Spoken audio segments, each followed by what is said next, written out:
Hello everyone, आप सभी का स्वागत है आरएस एकेडमी एकेटीयू में। मैं सुनील कुमार, आप देख रहे हैं हम लेकर आए हैं bridge course of mathematics for BTech.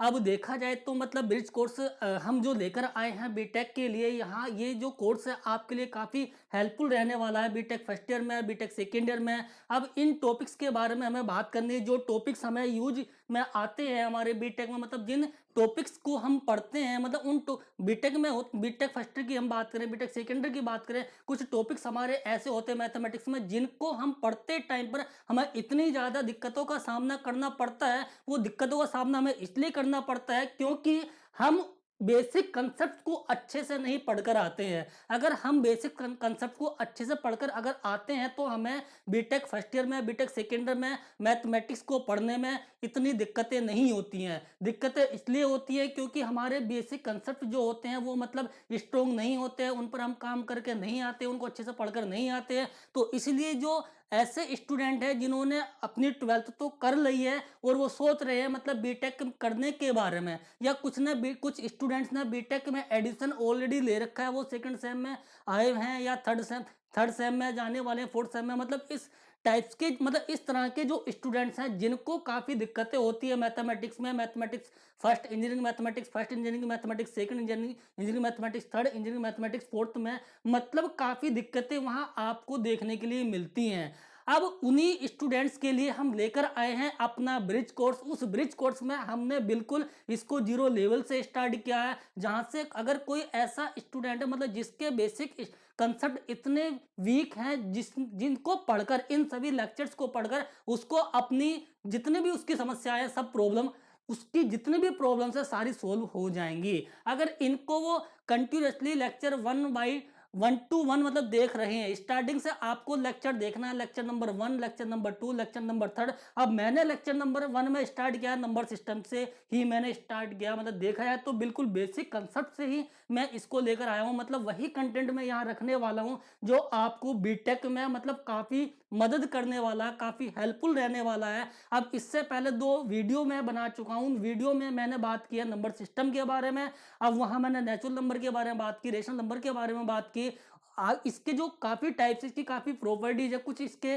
Statement है, उनके बारे में बात की। अब जो हम वीडियो नंबर 3 लेकर आए हैं, इस लेक्चर में हम बात करने वाले किस टॉपिक्स के बारे में, एक ऐसे टॉपिक्स के बारे में बात करने वाले जो टॉपिक्स आपको इतना ज्यादा हेल्पफुल करने वाला। अगर देखा जाए तो ये जो टॉपिक है, इस टॉपिक का नाम है कॉम्प्लेक्स नंबर। कॉम्प्लेक्स नंबर इतना टफेस्ट टॉपिक है जो बच्चा, अगर कोई भी स्टूडेंट अगर बीटेक में जाता, मतलब बीटेक की बात हम करें तो वहां उसको इतना ज्यादा दिक्कतों का सामना करना पड़ता है, काफी ज्यादा दिक्कतों का सामना करना पड़ता है। तो इसलिए जब आप इंजीनियरिंग मैथमेटिक्स सेकंड पढ़ते हैं तो वहां कॉम्प्लेक्स नंबर के बारे में बात करते हैं, मतलब कॉम्प्लेक्स से कुछ टॉपिक्स वहां होते हैं जहां हमें कॉम्प्लेक्स नंबर्स के बारे में बात करनी होती है। अगर हमें कॉम्प्लेक्स नंबर्स के बारे में नहीं ऑलरेडी पता होता है तो हमें इतनी ज्यादा दिक्कतें होती हैं, जिनकी वजह से हम अपने टॉपिक्स को बीटेक फर्स्ट ईयर के बीटेक फर्स्ट ईयर में जो मैथ सेकंड होता है उसमें कुछ टॉपिक्स को हम अच्छे से नहीं समझ पाते हैं, जिसकी वजह से हमें काफी दिक्कतों का सामना करना पड़ता है। आइए चलते हैं हम अपने टॉपिक्स पर। हमारे टॉपिक्स क्या है? Complex numbers. देखिए, मैंने बात की है complex number. Complex number basically होता क्या है? A number which of the form, a number एक ऐसा नंबर जो a प्लस आई वी की फॉर्म में लिखा जाता है। मैं बात कर रहा हूं, किसकी बात करूं? मैं बात करने वाला हूं कॉम्प्लेक्स नंबर्स के बारे में बात करने वाला हूं। कॉम्प्लेक्स नंबर्स क्या होता है? मतलब एक ऐसा नंबर जो a प्लस आई वी की फॉर्म में लिखा जाता है, उस टाइप्स के नंबर्स को मैं कहता हूं कॉम्प्लेक्स नंबर्स। जैसे मैं बात करूं कि आ नंबर, अगर कोई मेरे पास एक नंबर है, मैंने बात की कॉम्प्लेक्स नंबर्स के बारे में बात करता हूं, जिस नंबर्स को मैं एक्सप्रेस करता हूं किस फॉर्म में, a प्लस आई वी की फॉर्म में एक्सप्रेस करता हूं, जहां a और b मैं लेकर चलता हूं। कहां से?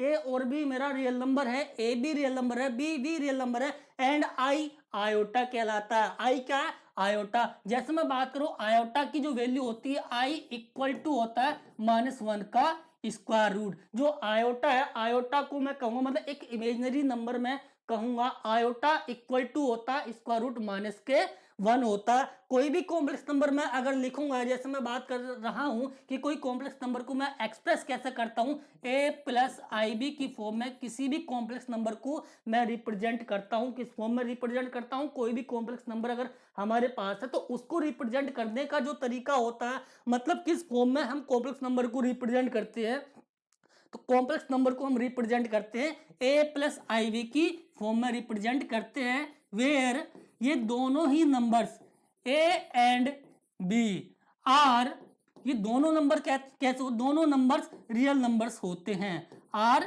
Real numbers. कौन कौन, मतलब a and b both are real numbers and i is called क्या कहलाता है, आयोटा कहलाता है, जिसकी वैल्यू मैं ऊपर डिफाइन कर चुका हूं। क्या वैल्यू मैंने डिफाइन की इसकी, i की, i equal to square root minus 1, ये मैंने डिफाइन किया है। अगर हम बात करें इसका, ये तो मैंने जनरल नंबर लिख दिया है, इसके काफी और नंबर्स भी मैं लिख सकता हूं, जैसे मैं बात करने वाला हूं नंबर्स के बारे में। नंबर्स के बारे में बात करने वाले, जैसे -2 प्लस 3i, ये भी क्या है, कॉम्प्लेक्स नंबर हो जाएगा। 2 plus 4i is also a complex number. 7 plus 2i is also a complex number. ये नंबर भी कैसा कॉम्प्लेक्स नंबर है, मतलब इस टाइप्स के भी जो नंबर्स मेरे लिखे जाते हैं a प्लस आई वी की फॉर्म में, और -2 plus 3i, 2 plus 4i, 7 minus 2i, इस टाइप्स के जो नंबर्स होते हैं, इस टाइप्स के नंबर्स को मैं लिखता हूं। अगर इस फॉर्म में कोई नंबर लिखा हुआ है तो इस टाइप्स के नंबर को मैं क्या कहता हूं, मैं कहता हूं कॉम्प्लेक्स नंबर्स कहता हूं। इस टाइप्स के नंबर्स को क्या कहूंगा मैं, इस टाइप्स के नंबर्स को कहता हूं मैं कॉम्प्लेक्स नंबर्स कहता हूं। ठीक है, अब अगर हम बात करें,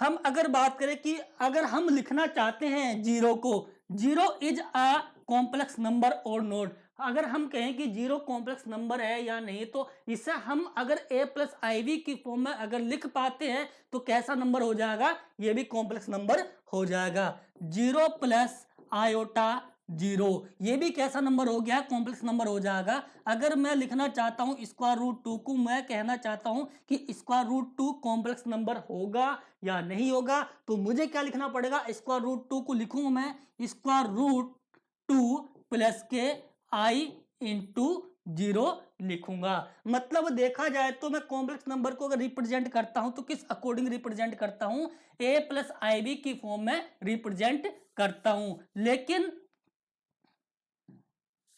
इसमें मुझे देखना होगा कि 2 प्लस के आई और a प्लस के आई बी को मैं जो रिप्रेजेंट कर रहा हूं, उसको रिप्रेजेंट करने का जो तरीका है उसको भी मैं थोड़ा डिफाइन करूंगा। लेकिन इससे पहले मैं कुछ और डिस्कस करना चाह रहा हूं। जैसे मैंने कोई कॉम्प्लेक्स नंबर लिखा है a प्लस आई बी, ये मैंने कॉम्प्लेक्स नंबर लिख लिया है। अब इसमें a and b both are, दोनों ही क्या होने वाले हैं, रियल नंबर्स होने वाले हैं। ये दोनों ही कैसे नंबर होने वाले हैं, रियल नंबर होने वाले हैं। ये भी रियल नंबर है, both are real numbers, both are real numbers, ये दोनों ही कैसे नंबर है, रियल नंबर होने वाले। लेकिन इसमें कुछ पार्ट हैं, जैसे a प्लस के आई बी, ए को मैं क्या कहूंगा, ए कहलाएगा रियल पार्ट, ए कहलाएगा real part of a complex number.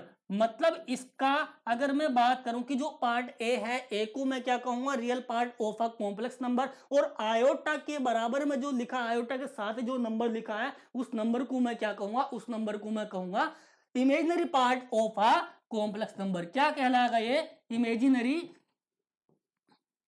Imaginary part of अ, किसकी मैं बात करने वाला हूं, मैं बात करने वाला हूं, मतलब ये जो पार्ट बी है इसको मुझे लिखना, क्या लिखना है कि imaginary part of a complex number, ये कहलाएगा imaginary part of a complex number. ठीक है, अब मैं ये तो हम डिफाइन कर चुके हैं, मतलब कोई कॉम्प्लेक्स नंबर होता तो इस टाइप से लिखा जाता, उसमें जो पार्ट ए है, ए को हम क्या कहेंगे, बी को हम क्या कहेंगे, इसके बारे में तो हमने डिस्कस कर लिया है। ए को हम कहेंगे real part of a complex number और बी को हम कहेंगे इमेजिनरी पार्ट अ कॉम्प्लेक्स नंबर। मतलब ये इमेजिनरी पार्ट कहलाएगा और ये हमारा रियल पार्ट कहलाएगा। ये जरूरी नहीं है कि मैं ए ही लिखा, ए का मतलब कोई भी और नंबर हो सकता है। ए के प्लेस पर आप 0 भी ले सकते हो, 2 भी ले सकते हो, 3 भी ले सकते हो, 5 भी ले सकते हैं। मतलब हमारे पास इनफाइनाइटली मैनी रियल नंबर्स हैं, उनमें से जोन सा नंबर चाहे वो नंबर यहाँ आ सकता है। तो इसीलिए जो हमारा विदाउट आयोटा है वो नंबर कहलाएगा रियल पार्ट, और आयोटा वाले के साथ जो नंबर लिखा है उसको मैं कहूंगा इमेजिनरी पार्ट।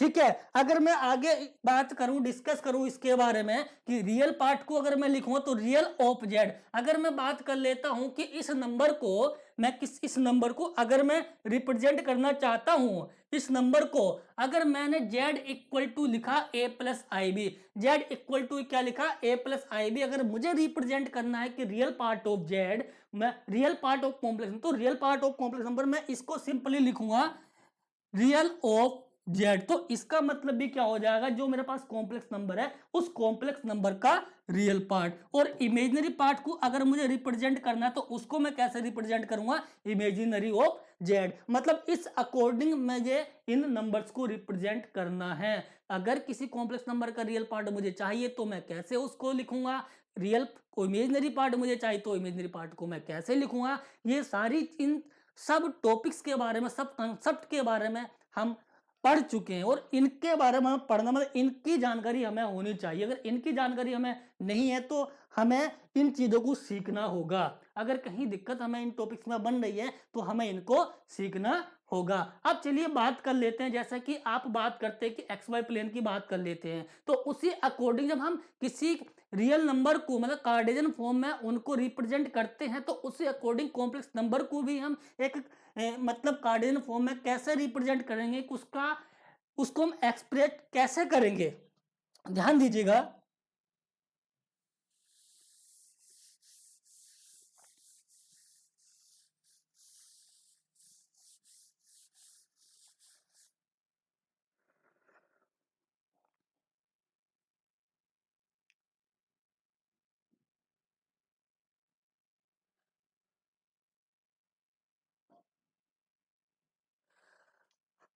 हम लेकर चलते हैं, अब बात करते हैं कि हम किसी भी कॉम्प्लेक्स नंबर को कैसे डिफाइन करेंगे, मतलब उसको कैसे हम एक ग्राफ में दिखाएंगे। जैसे एक्स वाई प्लेन में हम उसको कैसे दिखाएं, एक मतलब कॉम्प्लेक्स प्लेन में कैसे हमें एक कॉम्प्लेक्स नंबर को दिखाना है, ध्यान दीजिएगा।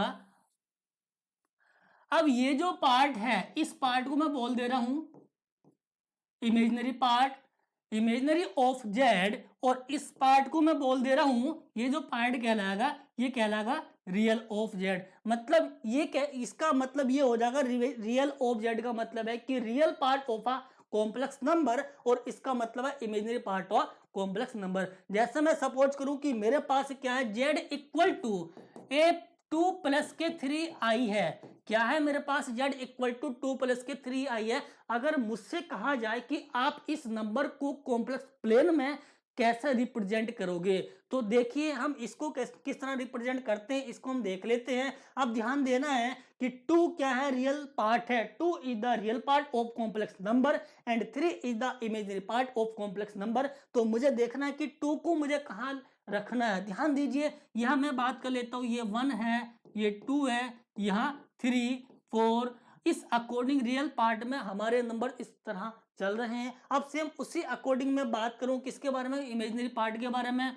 यहाँ 1 2 3 4। अब ध्यान देना है, मुझे लिखना क्या है, 2 प्लस के 3 आई, मुझे लिखना है 2 प्लस के 3 आई। जब मुझे 2 प्लस के 3 आई को लिखना है तो 2 कहाँ है, 2 हमारा ये रहा, 2 कहाँ है, 2 ये रहा। तो एक हम लाइन ड्रॉ कर लेते हैं, मतलब किससे होकर जानी चाहिए लाइन हमारी, इस नंबर 2 से होकर जानी चाहिए। अब सेम उसी अकॉर्डिंग मुझे बात कर लेनी, मतलब इसका जो इमेजिनरी पार्ट है, इमेजिनरी पार्ट क्या है इसका, 3 है। जब इसका इमेजिनरी पार्ट 3 है तो मुझे बात कर लेनी है इसकी 3 की। अब इन दोनों लाइन का जो इंटरसेक्शन होता है, इन दोनों लाइन का जो इंटरसेक्शन होता है ये क्या कहलाएगा, 2 प्लस के 3i, इन दोनों लाइन का जो इंटरसेक्शन कहलाएगा, मतलब ये नंबर मैंने क्या कर दिया है, ये कॉम्प्लेक्स नंबर मैंने इस कॉम्प्लेक्स प्लेन में रिप्रेजेंट कर दिया। तो इस अकॉर्डिंग हम कॉम्प्लेक्स नंबर को कॉम्प्लेक्स प्लेन में रिप्रेजेंट कर सकते हैं, इस अकॉर्डिंग हमें रिप्रेजेंट करना है।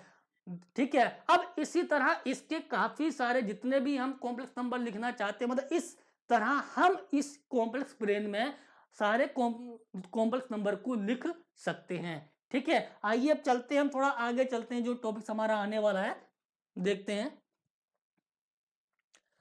अब हमने बात की है modulus of a complex number, मतलब कॉम्प्लेक्स नंबर के मॉडुलस के बारे में। कॉम्प्लेक्स नंबर तो हमने पढ़ लिया है, कॉम्प्लेक्स नंबर क्या होता है। अब उस टॉपिक को थोड़ा आगे बढ़ाते कि किसी कॉम्प्लेक्स नंबर की मॉडुलस वैल्यू हमें कैसे फाइंड करनी होती है, कैसे मॉडुलस वैल्यू फाइंड करते हैं, अब ये हमें देखना है। देखा जाए तो मॉडुलस वैल्यू को हम डिफाइन जो करते हैं, कहा है इन्होंने कि हमारे पास कोई भी कॉम्प्लेक्स नंबर हम ले लेते हैं, जैसे सपोज करा कि हमने कोई कॉम्प्लेक्स नंबर ले लिया है z equal to a plus के आई बी या कॉम्प्लेक्स नंबर।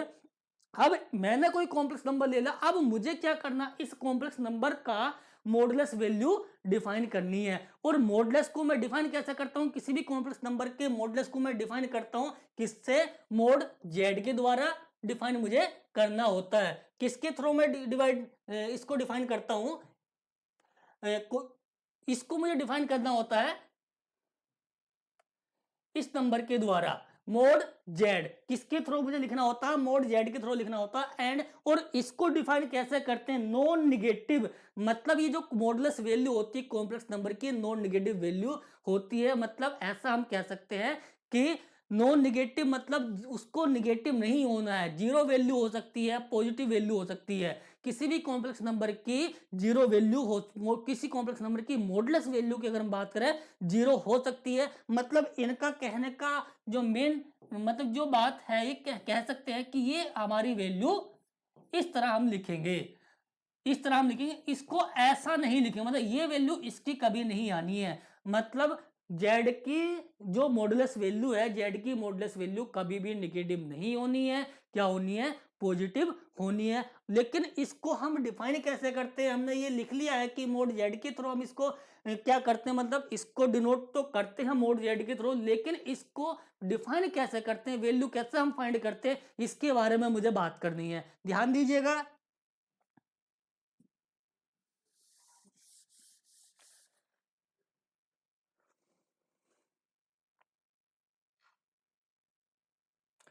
अब सपोज करते हैं कोई कॉम्प्लेक्स नंबर हमने ले लिया कि z equal to a plus i b की हमने बात की, किसकी बात की, हमने बात की z equal to a plus i b की बात की। ये कैसा नंबर है, ये कॉम्प्लेक्स नंबर है, मैंने सपोज किया बी ये क्या है, कॉम्प्लेक्स नंबर है।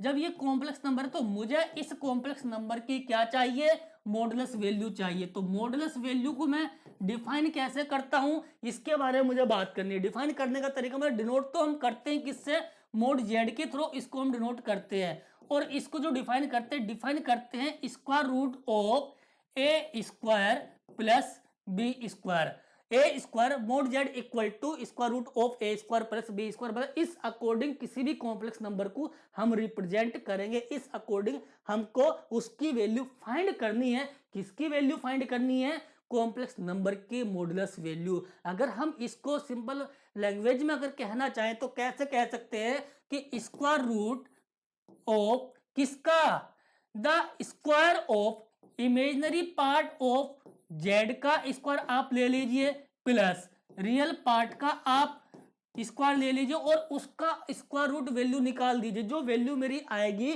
तो उसको मैं क्या कहूंगा, कॉम्प्लेक्स जेड की मॉडुलस वैल्यू कहूंगा। और जो वैल्यू मुझे कैसे लेनी है, greater than equal to zero हमेशा वैल्यू मेरी होनी चाहिए। इसके बारे में हमें बात करनी है। अब एक हम इसका क्वेश्चन लेंगे, इसका एक एग्जांपल लेंगे, कुछ काफी एग्जांपल्स मैंने इसके रखे हैं जिनके बारे में मुझे बात करनी है कि इसकी मॉडुलस वैल्यू हम कैसे डिफाइन करते हैं, कैसे मॉडुलस वैल्यू हम फाइंड करते हैं, इसके बारे में बात करें। लेकिन इसका एक थोड़ा सा कंसेप्ट और हम पढ़ लेते हैं। मतलब basically modulus of Z, modulus of Z का मतलब है कि जैसे मैं बात करूं कि modulus of Z, modulus of Z का मतलब ये डिस्टेंस निकालना है, मतलब किसकी, कोई कॉम्प्लेक्स नंबर है, उस कॉम्प्लेक्स नंबर की ओरिजिन से जो डिस्टेंस होती है उसको मैं क्या कहता हूं, उसको कहता हूं modulus value of the complex number. ध्यान दीजिएगा, जैसे मैं बात करता हूं कॉम्प्लेक्स प्लेन की, मैं अगर बात करूं और इसमें ये कॉम्प्लेक्स नंबर मेरे पास यहां है a प्लस के आई बी, क्या लिखा है मेरे पास, नंबर लिखा है मैंने,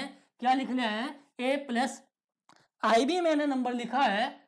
अब इसकी मुझे बात करनी है, a plus i b is the complex number. अब इस लाइन को मैंने ड्रॉ किया, अब यहां ओरिजिन है, ओरिजिन 0,0 और मतलब कॉम्प्लेक्स नंबर की फॉर्म अगर लिखना चाहे तो 0 प्लस के 0 आई हम लिख देंगे। अब यहां से यहां तक की मतलब इस ओरिजिन से इस कॉम्प्लेक्स नंबर तक की दूरी, इस ओरिजिन से कॉम्प्लेक्स नंबर तक की जो डिस्टेंस है उसको मैं क्या कहूंगा, मॉडुलस वैल्यू कहूंगा। मतलब ऐसा मैं बोल सकता हूं कि the modulus value is the distance from the origin of complex number. मतलब एक कॉम्प्लेक्स नंबर की डिस्टेंस कहां से, ओरिजिन से, मॉडुलस वैल्यू को भी डिफाइन करता है। ठीक है, अब थोड़ा आगे चलते, हमने इसके कुछ एग्जांपल्स रखे हैं जिनके बारे में हमें बात करनी है कि कॉम्प्लेक्स नंबर्स की मॉडुलस वैल्यू किस अकॉर्डिंग हम डिफाइन करते हैं, कैसे उनको फाइंड करना, क्या वैल्यू उनकी हो सकती है, क्या वैल्यू नहीं हो सकती है, कि हमेशा पॉजिटिव वैल्यू ही होनी है या निगेटिव वैल्यू होनी है। निगेटिव का तो मतलब ही नहीं बनता है, निगेटिव वैल्यू तो हमारी होगी ही नहीं। कॉम्प्लेक्स कोई भी कॉम्प्लेक्स नंबर है उसकी मॉडुलस वैल्यू कभी भी निगेटिव नहीं होगी, हमेशा कैसी वैल्यू होगी, हमेशा पॉजिटिव वैल्यू होगी या जीरो वैल्यू होगी। निगेटिव वैल्यू के बारे में मुझे कभी बात नहीं करनी है, ध्यान दीजिएगा। चलते हैं आगे, देखिए मैंने कुछ यहाँ प्रॉब्लम्स ली हैं, क्या प्रॉब्लम्स ले रखी है, यहाँ मैंने लिखा problem number 1, find the modulus value of a complex number z equal to 2 plus के 3i। मैंने कॉम्प्लेक्स नंबर क्या लिया है, find the modulus value of a complex number z equal to 3 plus के 2i। इस नंबर के बारे में मुझे बात करनी है। अब ध्यान देना है, करना क्या है भाई, इसकी मुझे मॉडुलस वैल्यू चाहिए। जब मैं इसके सॉल्यूशन की अगर बात करूंगा तो इसका सॉल्यूशन क्या होने वाला है, ये इसका सॉल्यूशन क्या होने वाला है, given that z equal to क्या वैल्यू गिवन है, z इक्वल टू 3 प्लस के 2i वैल्यू गिवन है। क्या वैल्यू गिवन है, 3 प्लस के 2i वैल्यू गिवन है। अब मुझे इस कॉम्प्लेक्स नंबर की मॉडुलस वैल्यू चाहिए, इस कॉम्प्लेक्स नंबर की क्या चाहिए, मॉडुलस वैल्यू चाहिए। तो मैं कैसे डिफाइन करूंगा इसकी मॉडुलस वैल्यू, डिनोट करते हैं मोड z के थ्रू। Mod z equal to square root of किसका स्क्वायर, मतलब इसके रियल पार्ट का स्क्वायर प्लस इसके इमेजिनरी पार्ट का स्क्वायर। अब इसको जरा हम आगे डिफाइन करें तो वैल्यू क्या बनकर आने वाली है हमारी, 3 का स्क्वायर 9 हो जाता है प्लस 2 का स्क्वायर 4 हो जाता है। तो इसकी जो वैल्यू बनकर आई कितनी आई, स्क्वायर रूट 13 वैल्यू आई। तो इस कॉम्प्लेक्स नंबर की जो मॉडुलस वैल्यू रही, इस कॉम्प्लेक्स नंबर की मॉडुलस वैल्यू क्या रही, स्क्वायर रूट 13 रही। अगर कोई भी कॉम्प्लेक्स नंबर हमारे पास गिवन होता है तो उस कॉम्प्लेक्स नंबर की मॉडुलस वैल्यू हमें अगर डिफाइन करनी है तो किस तरह हम डिफाइन कर सकते हैं, इस की तरह हम डिफाइन कर सकते हैं जैसे मैंने इस क्वेश्चन में डिफाइन किया है। अब इसका सेकंड क्वेश्चन भी हमने लिया, दूसरे क्वेश्चन में हम बात करते हैं जो सेकंड प्रॉब्लम है। सेकंड प्रॉब्लम में भी मैंने किसको डिफाइन करने की बात की है, find the modulus value of a complex number. मतलब किसको डिफाइन करना है, यहां भी मुझे कॉम्प्लेक्स नंबर की मॉडुलस वैल्यू को डिफाइन करना है। कॉम्प्लेक्स नंबर की मॉडुलस वैल्यू कैसे डिफाइन करनी है, ध्यान दीजिएगा। z इक्वल टू, सॉल्यूशन है z इक्वल टू -2 क्या नंबर मेरे पास है, z इक्वल टू -2 ये नंबर है। तो इसकी मुझे चाहिए मॉडुलस वैल्यू, तो मैं डिनोट करता हूं मॉडुलस वैल्यू को मोड z के थ्रू, equal to square root of real part का स्क्वायर -2 का square plus square root of imaginary part का स्क्वायर। इनकी वैल्यू मैंने ली, इनकी वैल्यू लेने के बाद मुझे करना क्या है, स्क्वायर रूट मतलब -2 का स्क्वायर अगर आप करते हैं तो वैल्यू कितनी बनेगी, यहाँ 4 बन जाएगी प्लस यहाँ भी 4 बन जाएगी। तो वैल्यू टोटल हमारी कितनी बनी, 8 हो गया। अगर इसको हम डिफाइन करें तो 2 स्क्वायर रूट 2 वैल्यू हमारी निकल कर आती है। तो मोड किसकी modulus value, z equal to -2 की जो मॉडुलस वैल्यू हमारी बनकर आई है वो कितनी बनकर आई है, 2 इंटू स्क्वायर रूट 2 ये वैल्यू मेरी बनकर आई है। इस अकॉर्डिंग ये वैल्यू मुझे डिफाइन करनी है। तो आप, मैं समझता हूं कि आपको ये अच्छे से समझ आ गया होगा कि किसी भी कॉम्प्लेक्स नंबर की मॉडुलस वैल्यू अगर हमें डिफाइन करनी है तो किस अकॉर्डिंग हम डिफाइन करेंगे, किस तरह से हमें डिफाइन करनी है, कैसे वैल्यू हम उसकी फाइंड कर सकते हैं। ठीक है, बात समझ आ रही है। अभी मैं थोड़ा एक एग्जांपल और इसमें ले लेता हूं। एग्जांपल क्या मुझे ले लेना है कि मैं देखना चाहता हूं कि कॉम्प्लेक्स नंबर की क्या मॉडुलस वैल्यू 0 हो सकती है, क्या किसी कॉम्प्लेक्स नंबर की मॉडुलस वैल्यू 0 हो सकती है, इसके बारे में मुझे बात कर लेनी है। ध्यान दीजिएगा, देखते हैं।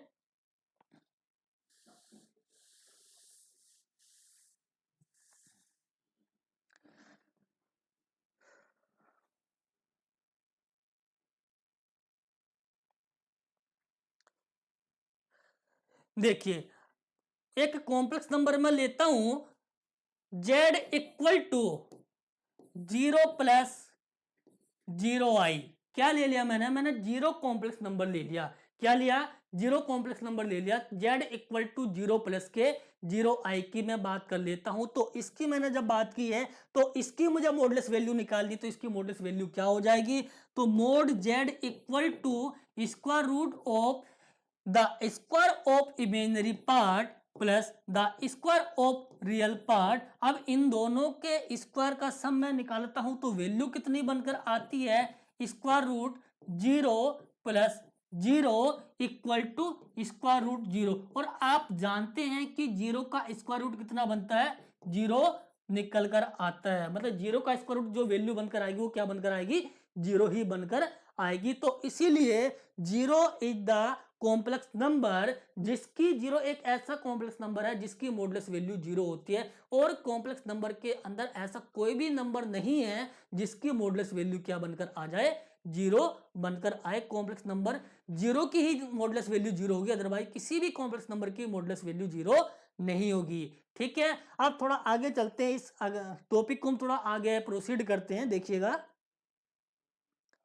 अब हम बात करने वाले हैं properties of modulus of a complex number. मतलब जब हमें बात, अभी तक हमने किसकी बात की? Modulus of a complex number की बात की, modulus of a complex number की बात की। अब मुझे बात करनी है, किसकी बात करनी है? कि इसकी मॉडुलस की जो प्रॉपर्टीज होती है, प्रॉपर्टीज क्या क्या होती हैं, इनके बारे में मुझे डिस्कस करना है। ध्यान दीजिएगा, प्रॉपर्टी नंबर 1 की अगर मैं बात करूं, मैं सपोज करूं, मैं लेट कर लेता हूं क्या क्या लेकर चलता हूं मैं, इसकी जो फर्स्ट प्रॉपर्टी मैं लेट कर लेता हूं, लेट z1 एंड z2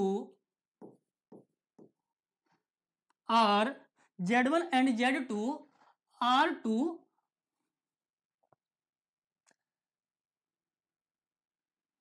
एक मिनट, मैंने लिया let z1 and z2 are two complex numbers. क्या है दोनों ये? Are two complex numbers. ये दोनों ही क्या ले लिए मैंने? कॉम्प्लेक्स नंबर्स ले लिए हैं। z1 एंड z2 दोनों क्या ले लिए हैं?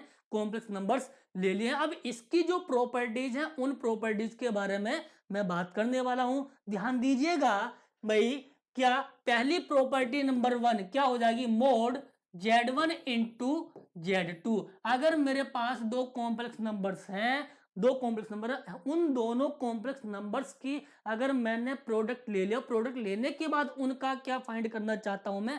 मॉडुलस वैल्यू फाइंड करना चाहता हूं। तो ये प्रॉपर्टी ये कहती है कि मोड z1 इंटू z2 की जो मॉडुलस वैल्यू होती है, mode z1 into mod z2 होती है। मतलब ऐसा आप कर सकते हैं कि अगर कोई क्वेश्चन आपके पास है, उसमें कहा जाए कि दो कॉम्प्लेक्स नंबर है, इन दोनों कॉम्प्लेक्स नंबर का जो प्रोडक्ट है उनकी आपको मॉडुलस वैल्यू निकालनी है, फाइंड करनी है। तो एक तो तरीका ये है कि पहले आप उन दोनों कॉम्प्लेक्स नंबर को की मतलब मल्टीप्लाई कीजिए, उन दोनों को डिफाइन कीजिए, डिफाइन करने के बाद उसकी मॉडुलस वैल्यू निकाल दीजिए।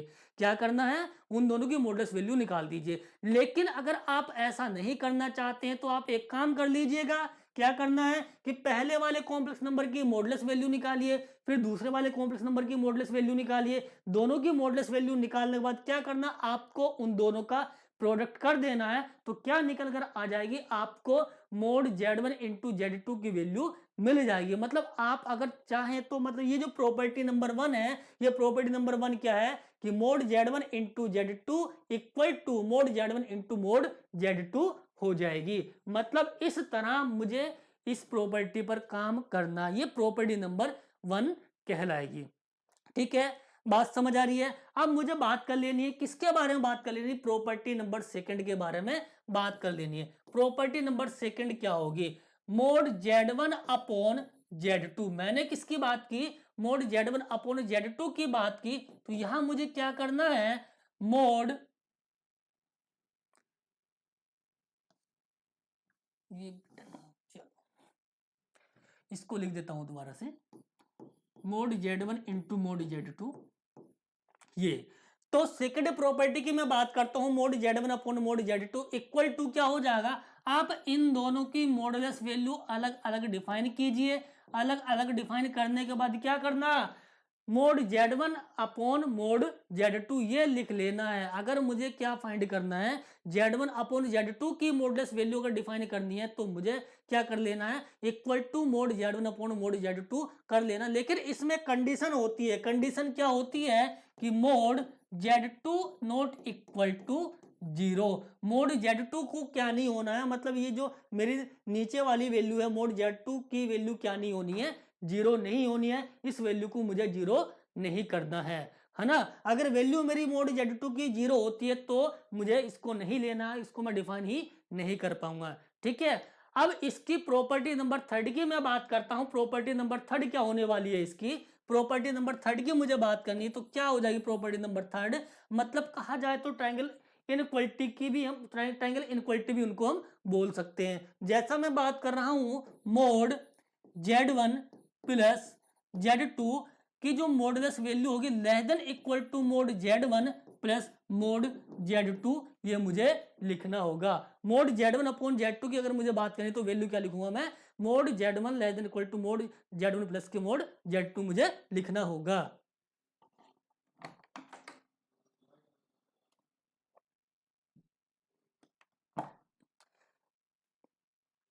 ठीक है, तो ये प्रॉपर्टी नंबर थर्ड हमारी हो जाती है। इस प्रॉपर्टी को हम कहते हैं ट्रायंगल इनइक्वालिटी कहते हैं। इस टाइप की जो प्रॉपर्टी कहलाती है, मतलब क्या कहते हैं, ट्रायंगल इनइक्वालिटी कहलाती है। इस टाइप की प्रॉपर्टी को हम कहेंगे ट्रायंगल इनइक्वालिटी कहेंगे। अब बात करने वाले हम प्रॉपर्टी नंबर 4 के बारे में।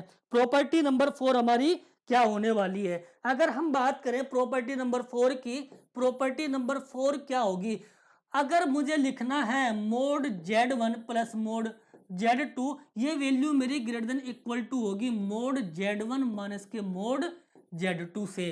प्रॉपर्टी नंबर 4 क्या कहलाएगी, mod Z1 plus Z2 greater than equal to होगा मोड Z1 माइनस के मोड Z2 से। ये वैल्यू मेरी ग्रेटर कहलाएगी। इस अकॉर्डिंग मुझे बात कर लेनी है। अब मैं प्रॉपर्टी नंबर 5 की बात करता हूं। प्रॉपर्टी नंबर 5 क्या कहलाएगी, ये हो जाएगा मोड Z1 माइनस के Z2 की मॉडुलस वैल्यू, क्या, मोड Z1 माइनस के Z2 की जो मॉडुलस वैल्यू है वो ग्रेटर देन इक्वल टू होनी है किससे, मोड Z1 माइनस के मोड Z2, इससे इक्वल होनी है। मतलब ये प्रॉपर्टी नंबर, ये 5 प्रॉपर्टी हो गई है जो हमें मॉडुलस वैल्यू में मतलब यूज करनी है। जो कॉम्प्लेक्स नंबर हमारे पास होते हैं उन कॉम्प्लेक्स नंबर में जो हमें मॉडुलस वैल्यू यूज करनी है तो हम यूज कर सकते हैं किनके थ्रू, मतलब इस तरह हम इनको यूज कर सकते हैं। टोटल 5 हमारे पास ये प्रॉपर्टी हो गई हैं। इन प्रॉपर्टी को आप लिख लीजिएगा, समझ लीजिएगा, अच्छे से इनको डिस्कस कर लीजिएगा, रिवाइज कर लीजिएगा।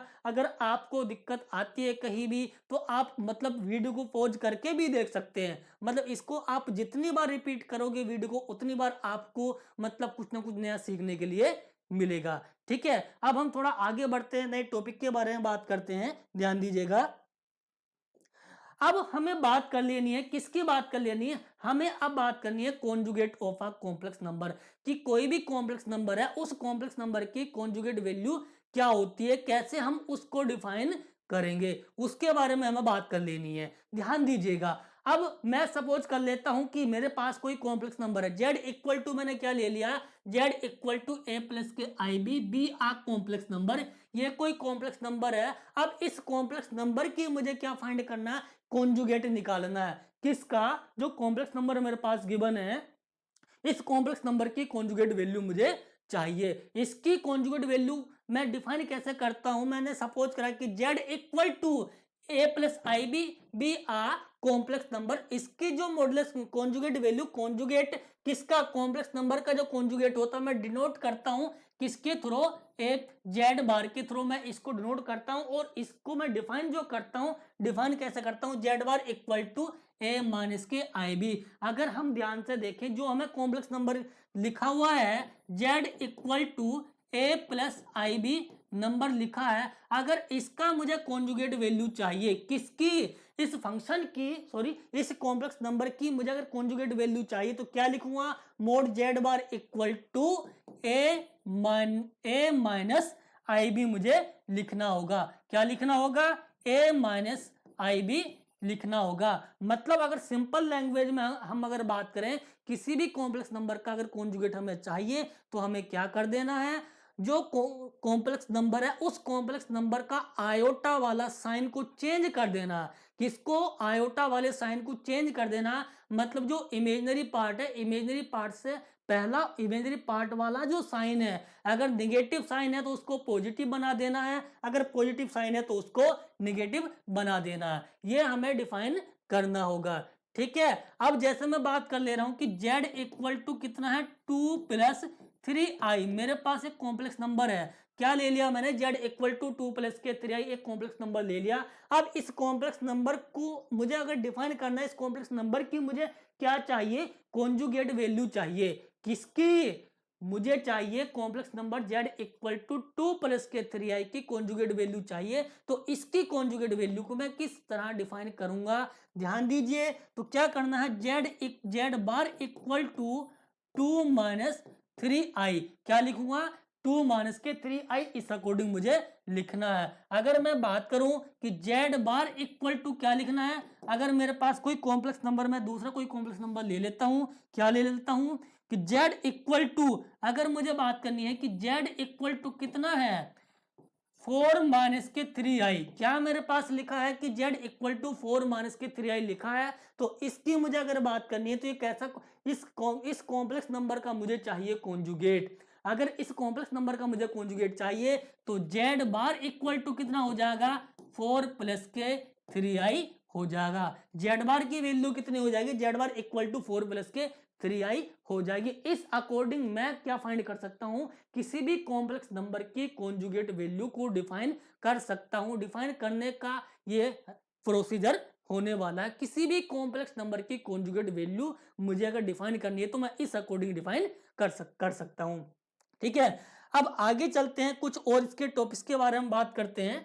देखिएगा, अब यहां मैंने कुछ प्रॉब्लम्स ली हैं, find the conjugate of a complex numbers. यहां मैंने 5 प्रॉब्लम ली है। इन पांचों प्रॉब्लम का क्या करना, मतलब इन पांचों की कॉन्जुगेट वैल्यू मुझे चाहिए। जैसे मैंने कॉन्जुगेट वैल्यू को अभी डिफाइन किया है, सेम उसी अकॉर्डिंग इन पांचों की कॉन्जुगेट वैल्यू भी हम फाइंड कर सकते हैं। ध्यान दीजिएगा, अब मैं इनके कॉन्जुगेट वैल्यू के बारे में बात करने वाला हूं, मतलब कैसे इनको डिफाइन करते हैं। अभी वैसे मैंने कुछ एग्जांपल भी लिए थे।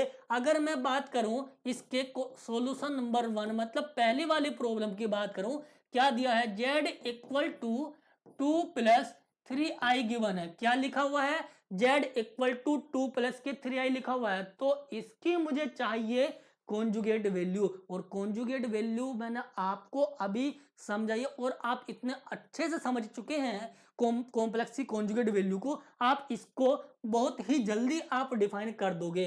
तो क्या वैल्यू होने वाली है इसकी, z bar equal to 2 minus 3i। क्या वैल्यू हो जाएगी, z bar equal to 2 minus के 3i। अगर मैं सेकंड की बात करूं तो सेकंड क्या होने वाला है, z equal to 4 plus 5i लिखा है। क्या लिखा है, z इक्वल टू 4 प्लस के 5i मेरे पास अगर लिखा है तो इसकी मुझे चाहिए कॉन्जुगेट वैल्यू। तो z बार कितना हो जाएगा, z bar equal to 4 minus 5i में लिख दूंगा। सेम उसी अकॉर्डिंग अगर मुझे चाहिए किसकी वैल्यू चाहिए मुझे?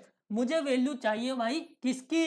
इसके थर्ड पार्ट की वैल्यू चाहिए। तो थर्ड पार्ट की भी वैल्यू कॉन्जुगेट वैल्यू आप कैसे डिफाइन कर दोगे?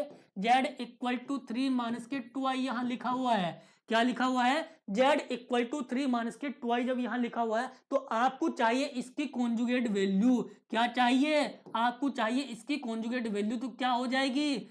z bar equal to 3 plus के 2i कितना हो जाएगा? z bar equal to 2 plus के 3i हो जाएगा। इसके 3 प्रॉब्लम को मैंने सोल्व कर लिया है। इसकी बाकी 2 प्रॉब्लम भी सेम उसी अकॉर्डिंग हमें सोल्व कर लेनी है। मतलब इसकी कॉन्जुगेट वैल्यू सेम उसी अकॉर्डिंग डिफाइन करनी है जैसे मैंने इन तीनों को डिफाइन किया है। इसमें किसी को डाउट नहीं होना चाहिए। मैं समझता हूँ सबको अच्छे से क्लियर हो गया होगा, बहुत अच्छे समझ पाए होंगे आप किसके बारे में? कॉन्जुगेट के बारे में। अब थोड़ा आगे चलते हैं, देखते हैं। अब यहां एक मिनट,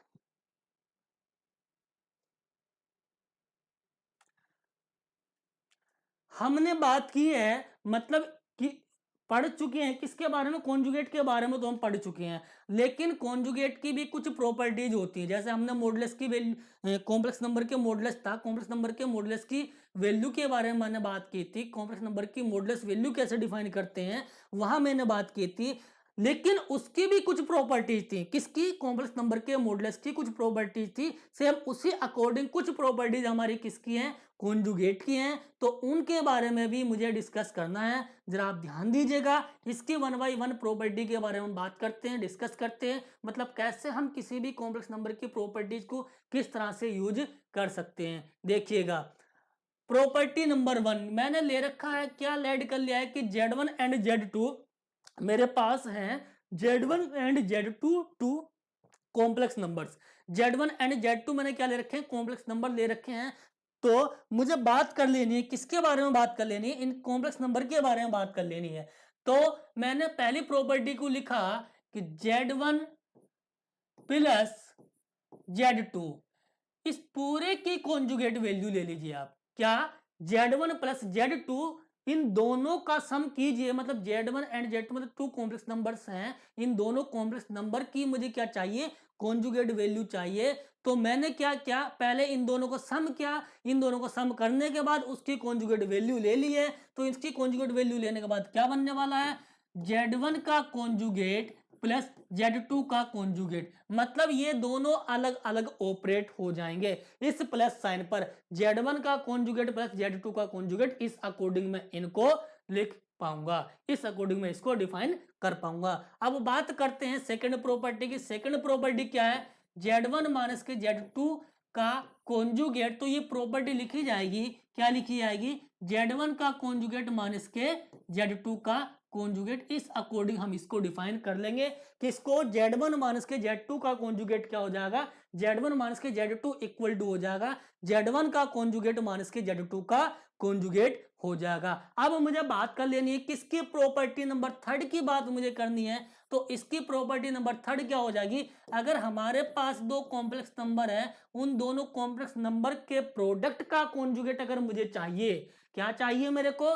Z1 एंड Z2 के Z1 एंड Z2 के प्रोडक्ट का कॉन्जुगेट मुझे चाहिए। तो मैं उसको कैसे डिफाइन करूंगा? उसको डिफाइन करने का जो तरीका है वो प्रॉपर्टी नंबर 3 के अकॉर्डिंग हम लिखेंगे Z1 का कॉन्जुगेट इंटू Z2 का कॉन्जुगेट। मतलब अगर दो कॉम्प्लेक्स नंबर हैं, दो कॉम्प्लेक्स नंबर का प्रोडक्ट पहले किया गया है, फिर उनकी कॉन्जुगेट वैल्यू निकाली गई है, तो आप कैसे भी डिफाइन कर सकते हैं, आप इस अकॉर्डिंग भी डिफाइन कर सकते हैं। Z1 इंटू Z2 का कॉन्जुगेट इक्वल टू क्या हो जाएगा? Z1 का कॉन्जुगेट इंटू Z2 का कॉन्जुगेट। आप इस अकॉर्डिंग डिफाइन कर लेंगे। प्रॉपर्टी नंबर 4 की अगर हम बात करें, प्रॉपर्टी नंबर 4 की बात करें तो प्रॉपर्टी नंबर 4 क्या कहलाएगी? अगर हमारे पास कोई कॉम्प्लेक्स नंबर Z1 है, इसका आपने कॉन्जुगेट लिया।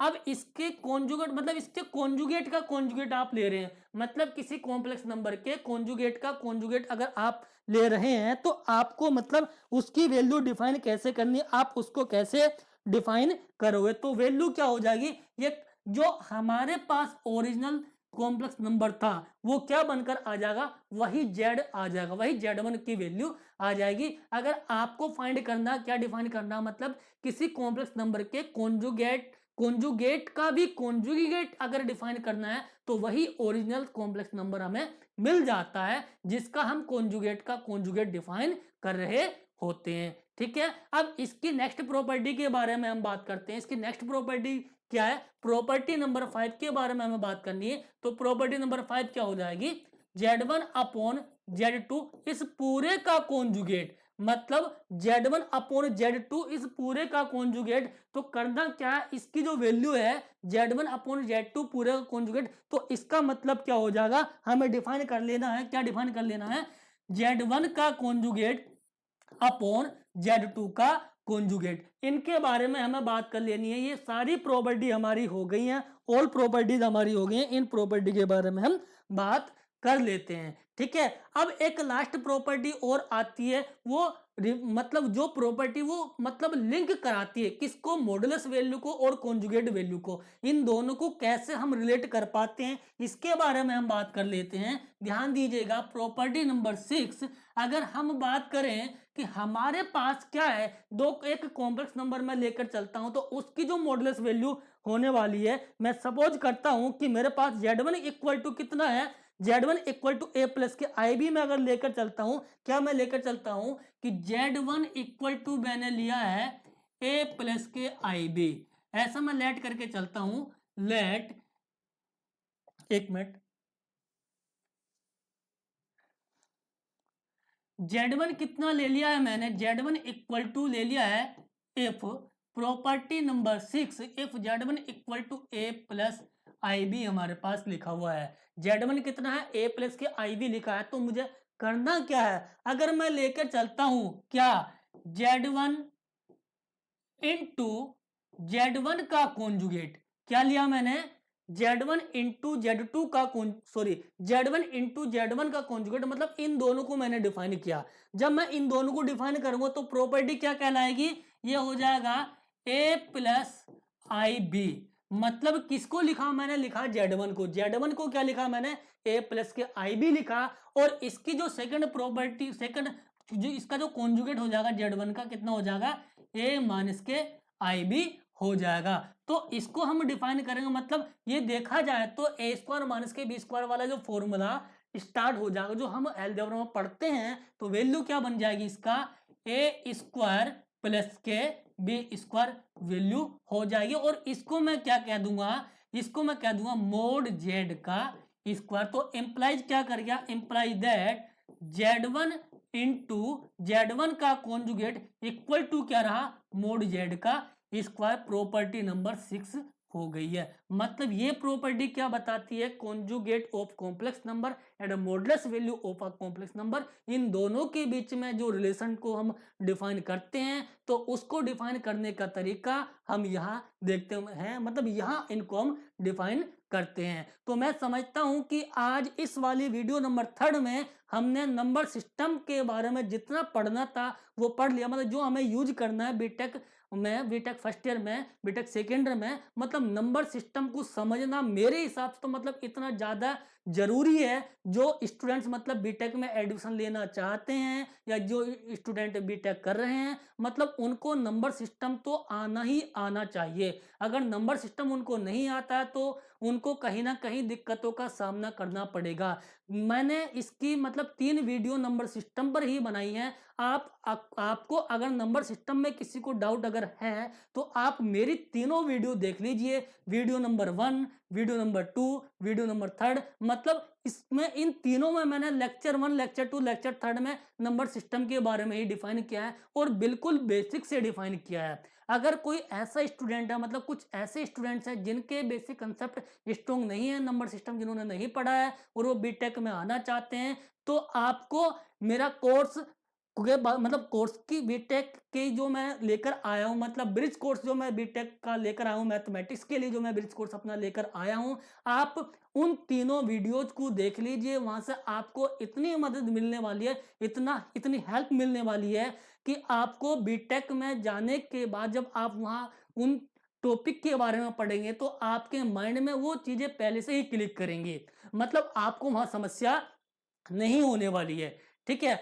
अब कोशिश करनी है कि वीडियो को मतलब डिटेल में आपको देखना है, समस्या अगर कहीं आती है तो मतलब उसको दोबारा आपको रिपीट करना है वीडियो को। वीडियो नंबर 1 अगर किसी का भी टॉपिक कोई रह गया है मतलब कोई वीडियो सेकंड अगर देखना चाहते हो वीडियो मैं तो यही सजेशन आप लोगों को दूँगा कि video number 1, video number 2, video number 3 इन तीनों वीडियो में मैंने पूरा ही नंबर सिस्टम को कवर किया है। इन तीनों वीडियो को आप देख लीजिए, आपको इतनी ज़्यादा हेल्प वहाँ से मिलने वाली है, बहुत ज़्यादा हेल्प मिलने वाली है। मिलते हैं नेक्स्ट वीडियो में कुछ नए टॉपिक्स के साथ, आप बने रहिए मेरे साथ। आप सभी का स्वागत है आरएस एकेडमी एकेटीयू में। आपके लिए हम हमेशा तैयार हैं। Thank you everyone.